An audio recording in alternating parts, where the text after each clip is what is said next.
D'après certaines sources, seulement un servant allemand de pièces anti-aériennes sur 5 survécut à la Seconde Guerre mondiale. Un taux de mortalité supérieur à celui des équipages de sous-marins, des divisions Panzer, de presque toute autre arme de l'armée allemande. Ce n'étaient pourtant pas des hommes qui donnaient l'assaut sur des plages ou nettoyaient des bâtiments pièce par pièce. Ils se tenaient derrière des canons anti-aériens, braquant leurs tubes vers le ciel. Alors, qu'est-ce qui rendait ce travail si meurtrier? Pour comprendre cela, il faut remonter au début des années 1930, quand les planificateurs militaires allemands observaient une menace qu'ils savaient imminente, mais qu'ils ne pouvaient pas encore voir. Le traité de Versailles avait privé l'Allemagne du droit de construire des chars, des avions de guerre, des canons lourds et à peu près tout ce dont elle aurait besoin pour mener une guerre moderne. Mais dans l'ombre, sous divers prétextes, l'industrie allemande faisait exactement cela, discrètement. Et la menace qui occupait les esprits n'était pas l'armure ou l'infanterie ennemie. C'était ce qui se développait dans le ciel. Les avions avaient déjà prouvé leur utilité pendant la Grande Guerre, mais dans les années 1930, ils se transformaient en quelque chose de bien plus redoutable. Des bombardiers stratégiques apparaissaient, capables de voler à des altitudes hors de portée du feu des fusils et des armes anti-aériennes légères, tout en transportant suffisamment d'explosifs pour raser des quartiers entiers en un seul passage. Les planificateurs allemands observaient cette évolution et comprirent qu'il leur faudrait quelque chose de nouveau pour y faire face. Les ingénieurs de Krupp reçurent la mission de créer une arme à haute vélocité capable d'atteindre ces bombardiers en haute altitude et de les abattre vraiment. Après de nombreuses tentatives infructueuses et révisions de conception, ils produisirent finalement ce qui entrerait en service sous le nom de Flak 18 de 8 cm. Ce terme Flak était à l'origine une abréviation allemande désignant le canon anti-aérien, mais le mot allait finalement déborder largement du jargon militaire pour s'infiltrer dans l'anglais courant. Même aujourd'hui, quand quelqu'un se plaint de prendre du flak pour quelque chose qu'il a dit ou fait, il fait inconsciemment référence aux tirs anti-aériens qui avaient laissé une telle empreinte sur les équipages aériens alliés que le terme s'imposa de lui-même. Alors, qu'est-ce qui distinguait vraiment cette arme des canons anti-aériens précédents? L'arme tirait des obus vers le ciel à haute vélocité et ses projectiles étaient équipés de fusées à retardement réglable que les servants pouvaient programmer pour exploser à une altitude précise. Cela signifiait qu'un impact direct n'était pas nécessaire pour causer des dégâts sérieux. Arriver suffisamment près permettait de cribler la cible d'éclats métalliques à grande vitesse, capable de déchiqueter les ailes, de broyer les moteurs et de tuer des membres d'équipage qui ne disposaient pratiquement d'aucune protection contre ce type d'attaque. Un obus qui touchait réellement un avion le détruisait sur le coup, mais l'effet de fragmentation étendait considérablement la zone létale. De plus, l'arme reposait sur une plateforme cruciforme permettant aux servants de pivoter et d'élever rapidement le canon dans toutes les directions, suivant des cibles qui se déplaçaient vite dans le ciel. La plage d'élévation allait de juste en dessous de l'horizontale jusqu'à presque la verticale. Cette même polyvalence allait d'ailleurs s'avérer utile contre une cible d'une toute autre nature. Les Allemands envoyèrent une série de ces canons en Espagne pendant la guerre civile, traitant le conflit comme un terrain d'essai grandeur nature pour des armes dont ils auraient besoin dans la guerre, plus grande que tout le monde savait imminente. Les résultats attirèrent une attention considérable, mais probablement pas pour les raisons attendues. Quand les analystes épluchèrent les comptes rendus d'engagement d'Espagne, ils trouvèrent quelque chose de surprenant. Sur près de 400 actions de combat documentées, à peine 30 impliquaient des avions. L'écrasante majorité étaient des engagements terrestres contre des bunkers, des positions fortifiées et, fait le plus intéressant, des chars ennemis. Les véhicules blindés de l'époque portaient à peine assez d'acier pour arrêter des balles de fusil. Ainsi, quand un obus anti-aérien à haute vélocité les frappait, le véhicule était tout simplement déchiqueté. Mais enfoui dans ces mêmes archives espagnoles se trouvait un autre détail qui méritait plus d'attention qu'il n'en reçut à l'époque. Les hommes servant ces canons de 88 souffraient de taux de perte que seuls les pilotes de chasse dépassaient. Ainsi, même avant que le grand spectacle commence, c'était déjà en train de se profiler comme l'une des affectations les plus dangereuses qui soit. En septembre 1939, quand l'Allemagne lança la guerre en Europe, elle avait rassemblé un peu plus de 2600 canons anti-aériens lourds, soit environ le double de ceux dont disposaient les Britanniques et infiniment plus que les Américains, qui n'en possédaient presque aucun à ce stade. Ces armes relevaient du commandement de la Luftwaffe plutôt que de l'armée de terre, et elles étaient servies par des professionnels de carrière qui avaient achevé une formation approfondie dans des écoles spécialisées et maîtrisaient les systèmes de conduite de tir complexes qui rendaient ces canons efficaces. Au cours des années suivantes, l'Allemagne fabriquerait environ 21 000 canons de différentes versions du 88 mm. Mais les servants qui opéraient ces armes paieraient cher cette puissance de feu. Pour comprendre pourquoi les pertes grimpèrent si haut, Il faut d'abord savoir ce qu'exigeait vraiment le service sur l'une de ces pièces. Le canon pesait environ 7 tonnes et se dressait à plus de 2 mètres une fois mis en batterie, créant un profil énorme visible à des kilomètres sur terrain découvert. La dissimulation était tout simplement impossible avec quelque chose d'aussi imposant. Un équipage complet comptait 10 ou 11 hommes, et l'arme était conçue pour être tractée derrière un half-track afin d'offrir la mobilité qu'exigeaient les tactiques allemandes. Mais cette mobilité comportait une limitation sérieuse. Le passage de la configuration route à l'état de combat prenait environ 2 minutes et demie pour un équipage bien entraîné. Et pendant tout ce temps, ils devaient détacher les ensembles de roues, abaisser les stabilisateurs et préparer l'arme en restant complètement exposés à toutes les menaces qui pouvaient leur tomber dessus. 2 minutes et demie, ça ne semble rien, jusqu'à ce que des blindés ennemis approchent de votre position ou que des avions soient déjà au-dessus de vos têtes. Chaque poste d'équipage exigeait des compétences spécifiques et le système entier dépendait du bon accomplissement de chaque mission par chaque homme. Un chef de pièce dirigeait l'engagement, tandis que 2 pointeurs visaient physiquement l'arme grâce à des commandes séparées horizontales et verticales pour suivre les cibles à travers le ciel. 2 régleurs de fusée ajustaient les retardements sur les obus pour qu'ils explosent à la bonne altitude. Un chargeur introduisait de nouvelles cartouches dans la culasse entre les coups, et 4 manutentionnaires assuraient le flux de munitions pendant le tir soutenu. Au-delà du canon lui-même, une autre équipe de 5 hommes opérait le commando Gérette, une machine à calculer mécanique qui déterminait les solutions de tir et transmettait les données de conduite de tir à tous les canons de la batterie simultanément. Les calculs effectués par ce système étaient assez impressionnants compte tenu du fait que tout se passait mécaniquement et sous pression de combat. Un équipage dédié suivait les bombardiers en approche, déterminait leur vitesse, leur altitude et leur cap, puis calculait le point dans le ciel où se trouverait l'avion au moment où les obus atteindraient cette altitude, ce qui pouvait signifier prédire la position d'une cible plus de 20 secondes dans le futur. Les obus quittaient le tube à environ 820 mètres par seconde et pouvaient engager des cibles jusqu'à environ 8000 mètres d'altitude, bien que des tubes usés ou mal entretenus puissent se rompre sous la pression des tirs répétés, ce qui faisait de l'entretien de l'arme une question de survie. Chaque projectile pesait un peu moins de 10 kg, tandis que la cartouche complète avec son étui laiton dépassait 14 kg. À l'intérieur de chaque obus explosif se trouvait environ 1 kg de matière explosive entourée d'une enveloppe en acier conçue pour se fragmenter lors de la détonation. Et un seul obus éclatant diffusait environ 10 000 éclats métalliques à grande vitesse sur une zone létale de 10 à 15 mètres.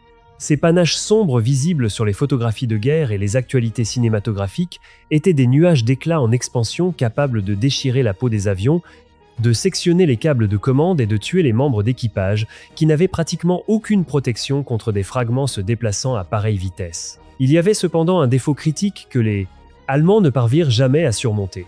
Alors que les Alliés développèrent et déployèrent des fusées de proximité, des dispositifs déclenchant automatiquement la détonation quand les obus passaient suffisamment près de leur cible, les Allemands s'en tinrent aux fusées à retardement du début à la fin. Cela signifiait que leurs obus explosaient fréquemment trop tôt ou trop tard, même quand les équipages avaient tout calculé correctement. Les Alliés disposaient là d'un avantage réel que le volume du feu allemand ne pouvait compenser qu'en partie. La cadence de tir atteignait 15 à 20 coups par minute grâce à un mécanisme de culasse semi-automatique qui éjectait les douilles après chaque coup et pouvait être réglé pour tirer automatiquement dès qu'une nouvelle cartouche était engagée. À mesure que le conflit se prolongeait, l'Allemagne déploya des armes encore plus lourdes. Les canons de 10, 5 cm et 12, 8 cm tiraient des obus pesant respectivement 15 et 26 kg, contenant le double ou le triple de la charge explosive des munitions standards de 88 mm. Alors, à quoi ressemblait la vie quotidienne des hommes servant ces canons ? Une batterie standard disposait de 4 à 6 pièces, bien que ce nombre s'étende à 8 voire 12 dans les grandes formations protégeant les installations industrielles les plus critiques. Chaque canon recevait un nom de l'alphabet phonétique allemand. Anton, Bertha, César, Dora, Émile, Fritz, et les équipages qui les servaient se liaient comme seuls peuvent le faire des hommes partageant le danger. Votre survie dépendait de chaque homme faisant son travail, pendant que tout autour de vous cherchait à vous tuer. La routine quotidienne était centrée sur les armes et la préparation constante à un combat qui pouvait survenir à tout moment. Les matinées s'ouvraient avec le rassemblement et l'inspection du matériel. L'entretien des tubes prenait beaucoup de temps, car des tubes usés pouvaient s'avérer catastrophiquement défaillants sous la contrainte du tir rapide. Les exercices d'entraînement et de conduite de tir remplissaient les heures restantes, avec les rotations de garde. Et puis venait l'attente, qui avait ses propres difficultés bien particulières. Hambourg seul traversa 778 alertes de raids aériens distincts pendant le conflit. Les équipages se relayaient selon des rotations de permanence, toujours sur le qui-vive, le sommeil constamment interrompu, ne sachant jamais quand viendrait la prochaine attaque. Quand les sirènes retentissaient enfin, il fallait environ 2 minutes et demie pour mettre l'arme en état de tir. Puis on se tenait à son poste exposé tandis que des formations de centaines de bombardiers approchaient. Les positions elles-mêmes constituaient le problème fondamental, car elles étaient choisies pour une portée d'engagement maximale, ce qui signifiait une exposition maximale. Les équipages opéraient depuis des toits, des tours spécialisées, des reliefs élevés avec des lignes de mire dégagées, des champs ouverts avec une protection minimale. Au moment où on ouvrait le feu, la lueur de la bouche et la fumée révélaient votre position à tout le monde. Vous deveniez alors une cible fixe, engageant des ennemis qui pouvaient manœuvrer librement, et vous ne pouviez pas partir. Il fallait rester à son poste et continuer à tirer pendant que les avions au-dessus tentaient de vous tuer. Les conditions de vie variaient considérablement selon l'endroit où on était affecté.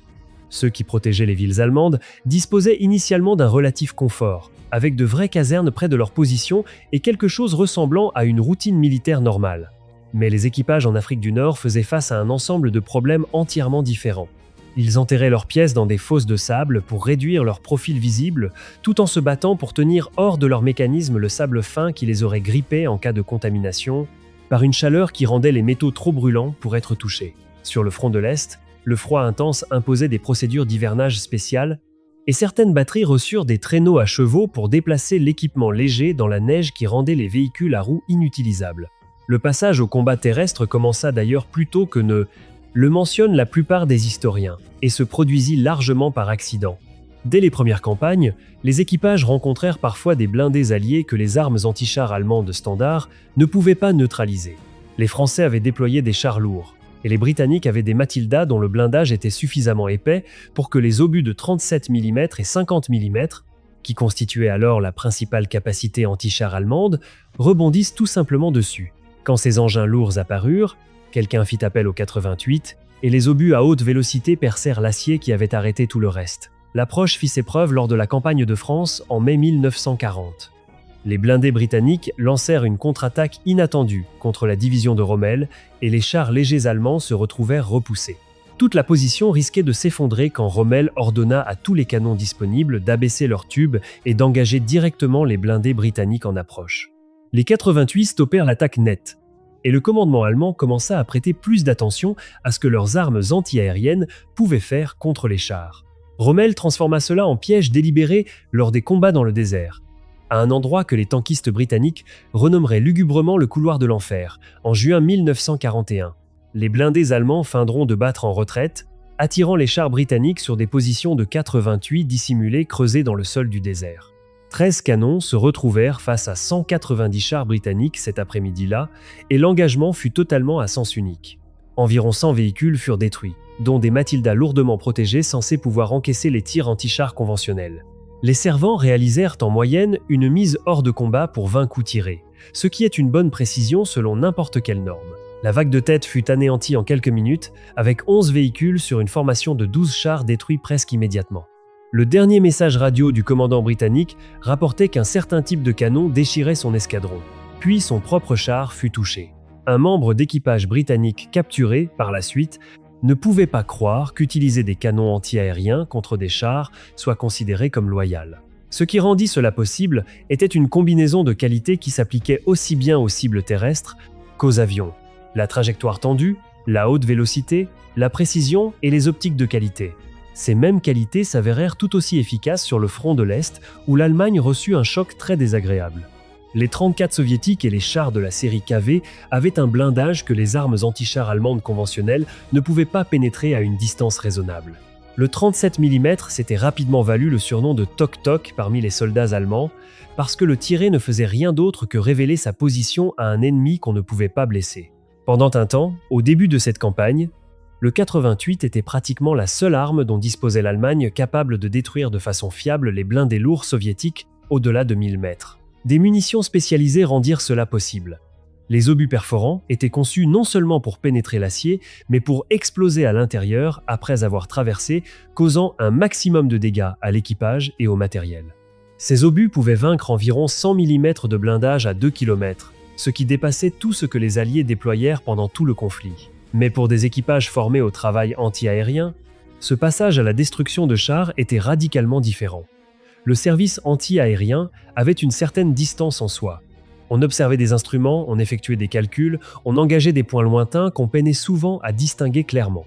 Le combat terrestre signifiait regarder directement les véhicules qu'on détruisait, les voir brûler, parfois voir les membres d'équipage tenter de s'échapper.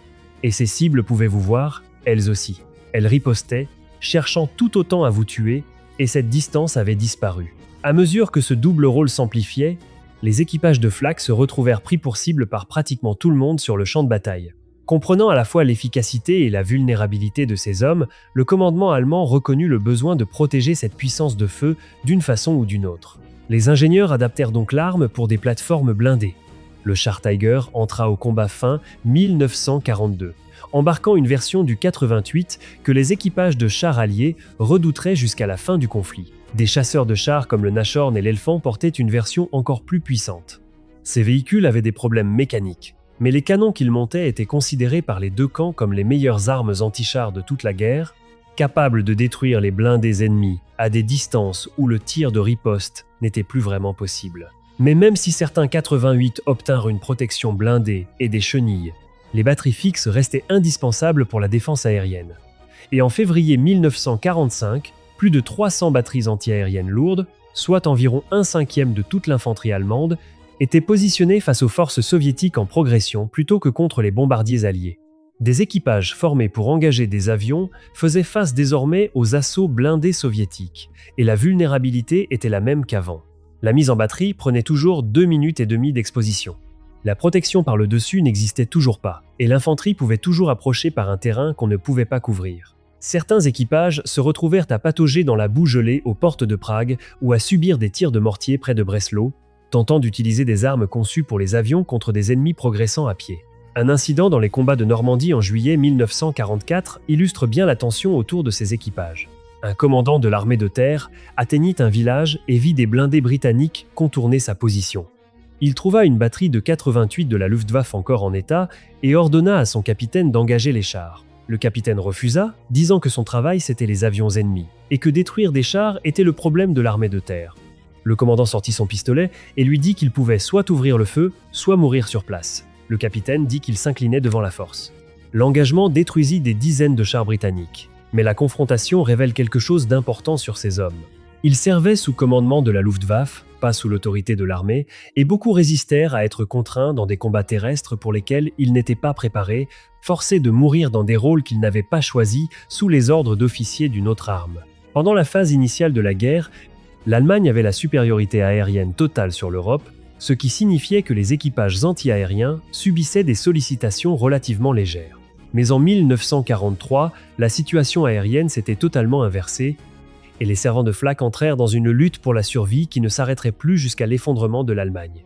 Les Alliés menèrent ce qui équivalait à un bombardement ininterrompu, les avions britanniques attaquant la nuit et les formations américaines de jour, créant un cycle incessant de destruction. L'ampleur était difficile à saisir. Les attaques sur Dresde impliquèrent plus de 1200 avions. Dortmund reçut près de 5000 tonnes de bombes de plus de 1000 appareils lors d'un seul raid en mars 1945. Au moment du débarquement en Normandie, la Luftwaffe avait été si gravement endommagée qu'elle ne réussit que 250 sorties contre près de 14 000 missions alliées en cette seule journée. La protection des chasseurs qui avaient jadis couvert l'espace aérien allemand avait disparu. Il ne restait plus que les batteries de flak. Un servant nota ce à quoi ressemblaient ces attaques depuis son poste en août 1944. Des points sombres apparaissaient dans le ciel bleu, groupés ensemble, grandissant à mesure qu'ils approchaient. Quand la formation entrait dans la portée d'engagement, le commandement de tir retentissait. Et alors c'était coup après coup, salve après salve, jusqu'à ce que les bombardiers sortent de portée ou qu'on soit mort. L'efficacité anti-aérienne se dégrada en réalité à mesure que la guerre avançait et que les Alliés utilisaient des contre-mesures plus avancées. Pendant les phases initiales, environ 4000 obus en moyenne étaient nécessaires pour abattre un seul bombardier. Plus tard, ce chiffre grimpa à 16 000 à mesure que le brouillage radar dégradait la conduite de tir allemande. Mais le volume de feu signifiait que les pertes alliées se poursuivaient quand même. Des centaines d'avions furent abattus, des milliers de membres d'équipage moururent ou sautèrent en parachute sur le territoire allemand pour être capturés.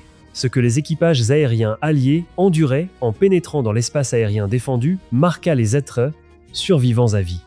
Un Américain se souvint avoir traversé des tirs de flak si denses qu'ils bloquaient le soleil, décrivant environ 10 secondes qui ressemblèrent à une éclipse totale. Les planificateurs britanniques calculèrent qu'attaquer de simples 48 batteries impliquait d'accepter environ 12% de pertes par mission.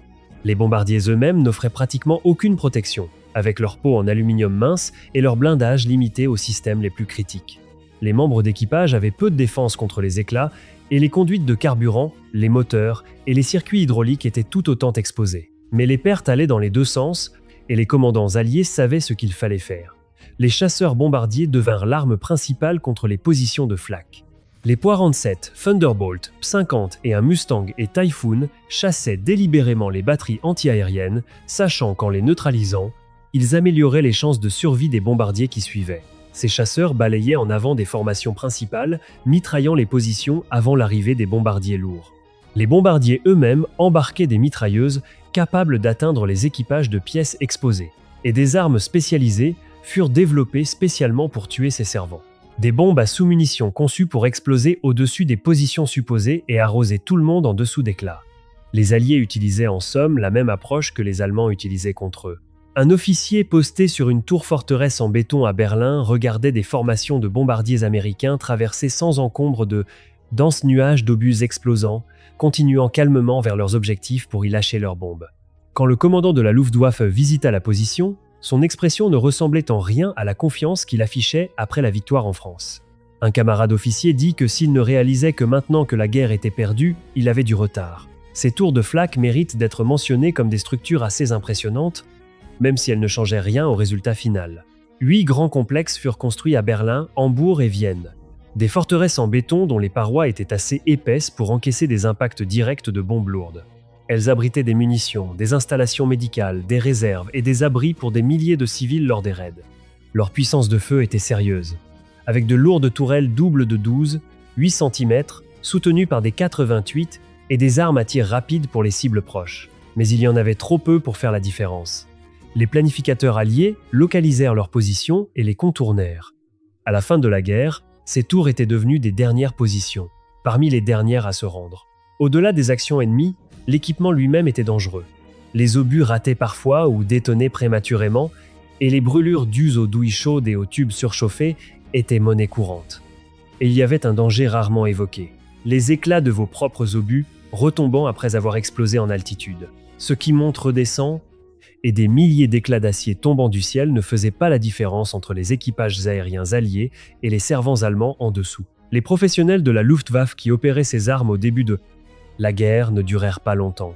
Les pertes ne cessaient de s'alourdir. Et en janvier 1943, elles étaient devenues si sévères que le régime émit un ordre de conscription.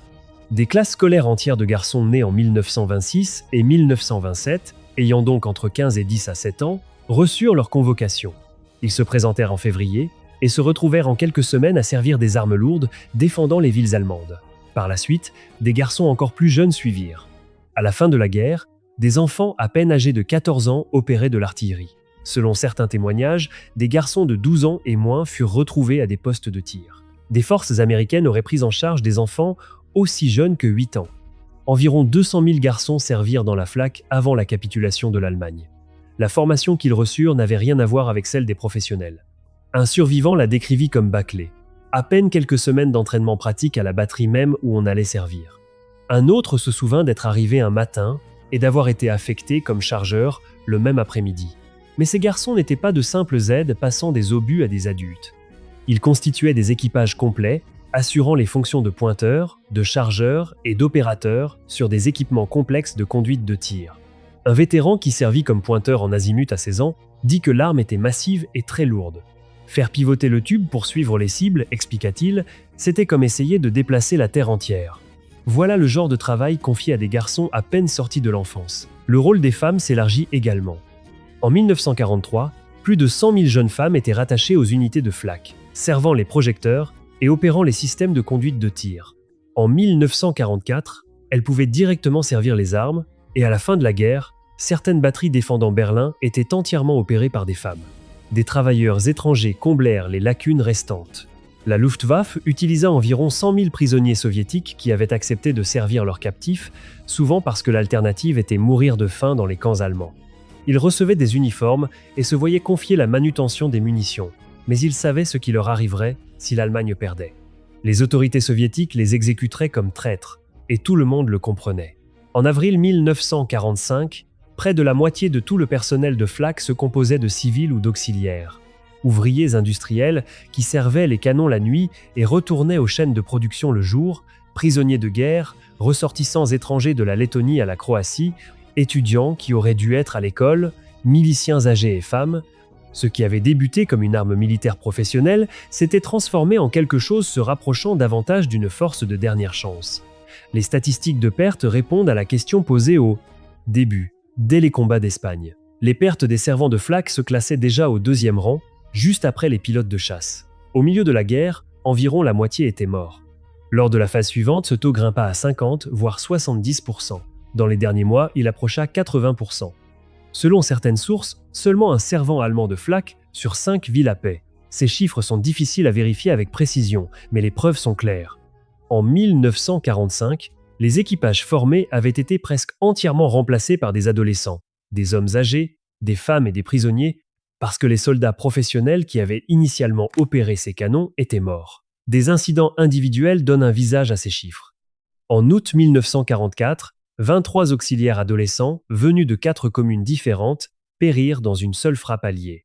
En juillet de cette même année, 8 garçons de 15 et 16 ans, issus de 2 écoles différentes, furent tués quand une mine aérienne frappa leur poste de commandement. En octobre 1943, 23 lycéens moururent quand une bombe toucha leur position. En janvier 1945, 17 autres périrent lors d'une attaque à Cologne. Sur le front de l'Est, les dangers étaient encore pires. Les forces soviétiques auraient exécuté des combattants mineurs comme francs-tireurs non couverts par la Convention de Genève. Le commandant de la Luftwaffe finit par ordonner que les auxiliaires les plus jeunes soient retirés de ce front, mais beaucoup étaient déjà morts à ce moment-là. Le témoignage d'un officier rapporte que sa batterie entière fut anéantie lors de la dernière offensive soviétique. Ils furent transportés vers l'Est par train, leurs armes détruites derrière eux, et à l'exception d'un homme resté à l'ouest du fleuve, personne ne survécut. Selon les registres mémoriaux, on estime à 100 000 le nombre d'enfants soldats morts dans les seuls derniers mois de la guerre.